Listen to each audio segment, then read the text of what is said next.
You approach the Shivering Isles. Through the door behind me lies the realm of Sheogorath, Prince of Madness, Lord of the Never There. It is a doorway, an invitation. Perhaps you will accept it for what it is.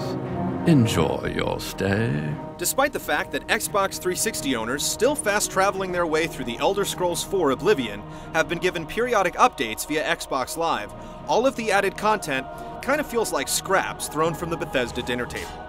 The dungeon housing Mehrunes Razor is pretty big, and the armor of the Divine Crusader is nice and shiny, but it's about time for an actual expansion. Available over Live at a whopping 993 megabytes, the Shivering Isles is a mushroom-hopping trip that would make Lewis Carroll proud.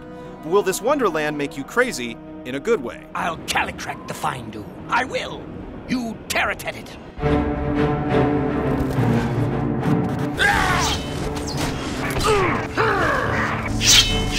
Like all the downloadable afterthoughts in Oblivion, access to the Shivering Isles pops up out of nowhere. But instead of everyone pretending it was always there to begin with, the aptly named Strange Door is manifested by Sheogorath, the Daedric Prince of Madness.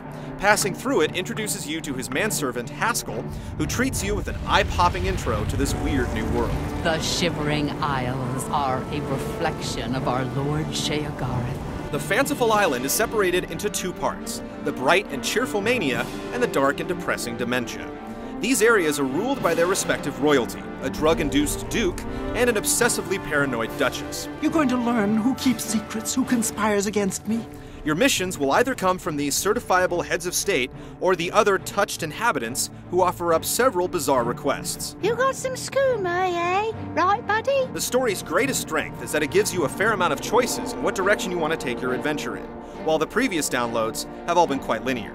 The loony premise in Shivering Isles is inviting, and the citizens here definitely have a better sense of humor than the uptight peons in Cyrodiil. Do you ever wonder why things look better without their skin on? Can't sleep at home, you know. The walls, they aren't safe.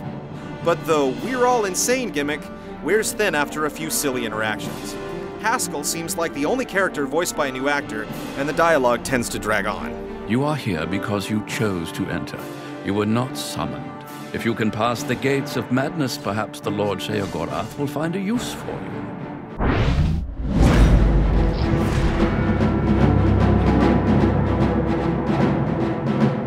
The map of the Shivering Isles is about a quarter of the size of the outside world, with one major city split into the districts of Crucible and Bliss. The northern part, Mania, is covered in massive mushrooms and colorful insects. The southern part, Dementia, is full of muddy bogs and hostile amphibians, and it's usually raining. Bethesda has definitely made good use of the new material, providing an environment that is clearly unlike anything you've seen so far. Both of the opposite exteriors are equally eye-catching, but the dungeons, like those back in the mainland, have repetitive layouts that start to blend together. Thankfully, the game allows you to travel through the Strange Door anytime you want with any character. Considering some of the weapons and armor you get in the Isles is either more valuable or effective than the ones in the first game, it probably wouldn't hurt to check it out before you start the original story. Sadly, there are no new races or classes included in the new content, so if you aren't eager to try on a new outfit, you'll end up playing through the new content the same way you did the old.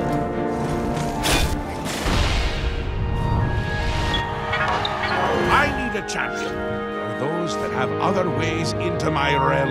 And they're on the move, and you're going to stop it. As you might imagine, a lot of the quests might seem a bit backward at first. The denizens of the Shivering Isles will ask you to do some pretty kooky stuff, and while torturing suspects or driving adventurers insane is always a good time, your quest log eventually boils down to get this item, kill that bad guy, and return to the contact afterward. Returning heroes should have few issues adjusting to the unusual landscape, save for one problem. You can't bring a horse into the Isles, and there's no transportation provided within. It'll take you a half an hour at most to make it from one side of the map to the other, but once you do, you'll end up fast traveling the rest and skipping out on the peculiar scenery. Shivering Isles is available for 2,400 points, or $30 in the real world. That's half the price of the original game, and you'll end up getting about a quarter of the content. Anyone feverishly clawing at their 360 for more Oblivion will venture forth through this new dimension with a smile on their face. But once you do the math, Shivering Isles is just as overpriced as Knights of the Nine and the downloads that came before. And although this wacky head trip is an amusing distraction, hopefully the next expansion will take itself more seriously.